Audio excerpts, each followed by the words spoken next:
क्या आप जानते हैं भगवान जगन्नाथ का असली रूप ये लकड़ी की मूर्त नहीं बल्कि एक चमकता हुआ नीला पत्थर था जिसे नील माधव कहा जाता था। आखिर वो दिव्य पत्थर गायब कहाँ हो गया और भगवान अधूरी मूर्त में क्यों बदल गए? ये कहानी मालवा के राजा इंद्रद्युम्न से शुरू होती है। उन्हें पता चला कि उड़ीसा के घने जंगलों में भगवान विष्णु साक्षात नीला माधव के रूप में पूजे जाते हैं।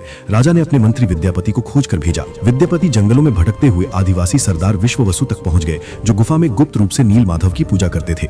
विद्यापति ने सरदार की बेटी से शादी की और जिद करके गुफा देखने की बात मनवा ली। सरदार ने शर्त रखी कि वे उनकी आंखों पर पट्टी बांध कर ले जाएंगे, लेकिन विद्यापति ने चालाकी की। उन्होंने रास्ते में चुपके से सरसों के बीज गिरा दिए और विद्यापति को गुफा का रास्ता मिल गया। उसने तुरंत राजा को खबर दी। राजा इंद्रद्युम्न अपनी विशाल सेना लेकर घमंड के साथ भगवान को लेने पहुंचे, लेकिन उनके वहां पहुंचते ही नील माधव की मूर्ति हमेशा के लिए गायब हो गई। भगवान अपने भक्त विश्ववसु के साथ हुए धोखे और राजा के घमंड से नाराज थे। राजा ने रोकर माफी मांगी और अन्न जल त्याग दिया। तब आकाशवाणी हुई, मैं अब उस पत्थर के रूप में नहीं मिलूंगा, अब मैं समुद्र तट पर एक लकड़ी के लट्ठे के रूप में आऊंगा।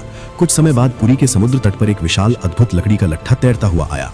राजा समझ गए कि यही भगवान का नया रूप है। उन्होंने तुरंत आदेश दिया कि इस पवित्र लकड़ी से भगवान की मूर्ति बनाई जाए। लेकिन समस्या ये हुई कि वो कोई साधारण लकड़ी नहीं थी। जैसे ही राज्य के बड़े बड़े कारीगर उस पर छीनी हथौड़ा चलाते, उनके औजार ही टूटकर बिखर जाते। उस दिव्य लकड़ी पर खरोच तक नहीं आ रही थी। तब स्वयं भगवान विश्वकर्मा एक बूढ़े शिल्पकार के रूप में आए। उन्होंने कहा, मैं इससे मूर्ति बनाऊंगा, लेकिन मेरी एक शर्त है, 21 दिनों तक कमरा बंद रहेगा। अगर बीच में दरवाजा खुला तो मैं काम छोड़कर चला जाऊंगा। राजा मान गए। 15 दिनों तक अंदर से छीनी चलने की आवाज आती रही, लेकिन फिर सब एकदम शांत हो गया। रानी गुंडीचा को लगा कि बूढ़ा शिल्पकार शायद अंदर मर गया है। घबराहट में उन्होंने दरवाजा खोल दिया। अंदर देखा तो शिल्पकार गायब था और वहां भगवान जगन्नाथ, बलभद्र और सुभद्रा की अधूरी मूर्तियां थीं। राजा बहुत दुखी हुए, लेकिन तभी भगवान ने संकेत दिया कि वे इसी अधूरे रूप में रहकर भक्तों को दर्शन देना चाहते हैं।